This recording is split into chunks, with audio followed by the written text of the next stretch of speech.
అంబేద్కర్ కోనసీమ జిల్లా ముమ్మిడివరం నియోజకవర్గం పోలవరం మండలం మురమల్ల పంచాయతీ కార్యాలయం నందు జగనన్న సురక్ష కార్యక్రమం నిర్వహించారు।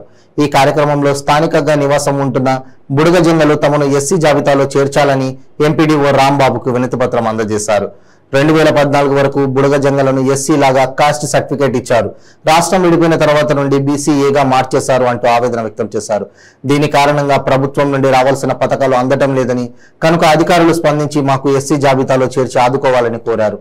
భారత రాజ్యాంగం ప్రకారం షెడ్యూలులో బుడగ జంగలు ఎస్సీలో ఉపకులాలుగా ఉన్నారని తెలియజేశారు।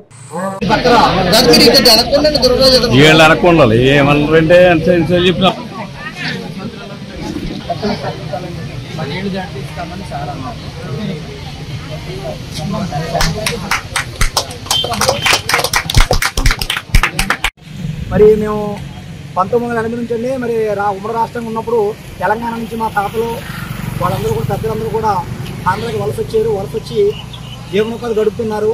మరి మా కులం ఏంటంటే బేడా బుడగ జంగం ఎస్సీ కులం అది। అంటే బాబాసాహెబ్ అంబేద్కర్ రాసిన భారత రాజ్యాంగ ప్రకారంగా 59 కులంలో మాది ఒక కులం। మరి అన్ని కులాలు ఇవాళ ఎస్సీ రిజర్వేషన్తో ఉన్నాయి। మా ఒక్క కులానికి తెలంగాణలోనే ఎస్సీ కులంగా పరిగణనలో తీసుకుంది, కానీ ఉమ్మడి రాష్ట్రంగా ఉన్నప్పుడు సర్టిఫికెట్లు ఇచ్చారు।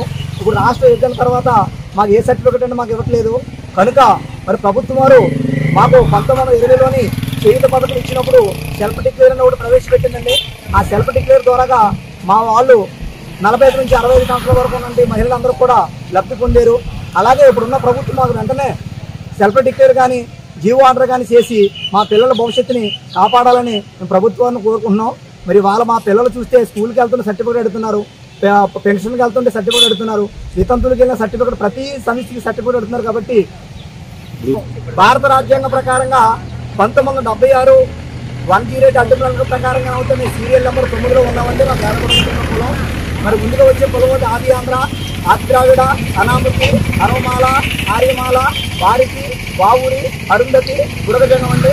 మరి మీ సీరియల్ నెంబర్ 9లో ఉన్నాం కనుక మా సమస్యని మరి జిల్లా కలెక్టర్ వారికి ఇవాళ సురక్ష కార్యక్రమం ద్వారాగా మా కుల సర్టిఫికెట్ మాకు ఇప్పించి మా పిల్లల భవిష్యత్తుని కాపాడాలని మేము మీడియా వారిని కోరుకుంటున్నాం।